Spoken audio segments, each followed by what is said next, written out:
బీజేపీలో party with a difference, దేశం కోసం, ధర్మం కోసం, అంత్యోదయ సిద్ధాంతము, అది జాతీయవాదము, ఫస్ట్ దేశం, తర్వాత పార్టీ, తర్వాత వ్యక్తి అంటారు వీళ్ళు.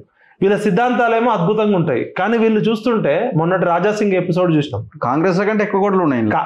కాంగ్రెస్ లో గ్రూపులు బయటపడతాయి, వాళ్ళేమో ఎదురుగా అనుకుంటారు. గాంధీ భవన్ లో అది కామన్. కాంగ్రెస్ లో తన్నుకోకపోతే విచిత్రం.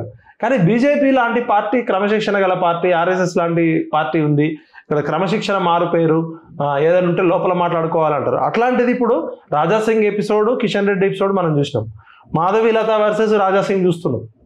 ఇప్పుడు లేటెస్ట్గా సీనియర్ నాయకులు ఆయన ఈటెల రాజేందర్, బండి సంజయ్.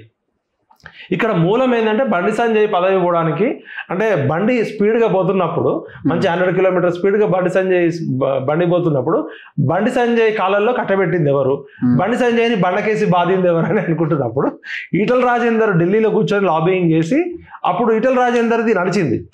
ఆయన బీజేపీ నేషనల్ కూడా ఈయనకు ఒక ఎంపీ టికెట్ ఇచ్చారు, ఎమ్మెల్యే టికెట్ ఇచ్చారు. అదేవిధంగా పార్టీ చేరికల కమిటీ చైర్మన్ చేశారు. దేశంలో ఎక్కడా కూడా ఒక చేరికల కమిటీ చైర్మన్ అని ఈయనకే ఇచ్చారు.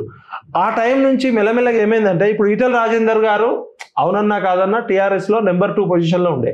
ఆయన ఒక 5-6 సార్లు ఎమ్మెల్యే గెలిచిండు, ఆర్థిక మంత్రిగా పనిచేసిండు.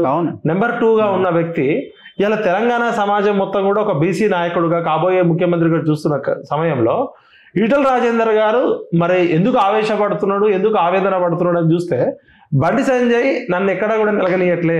ఇప్పుడు హుజూరాబాద్లో మొన్న బీజేపీ హుజూరాబాద్ ఇన్ఛార్జ్ గౌతమ్ రెడ్డి గారు రిజైన్ చేస్తూ ఈటెల రాజేందర్ వర్గాన్ని ఎక్కడ కూడా బండి సంజయ్ నెగనీయట్లే, తొక్కేస్తున్నాడు అని చెప్పి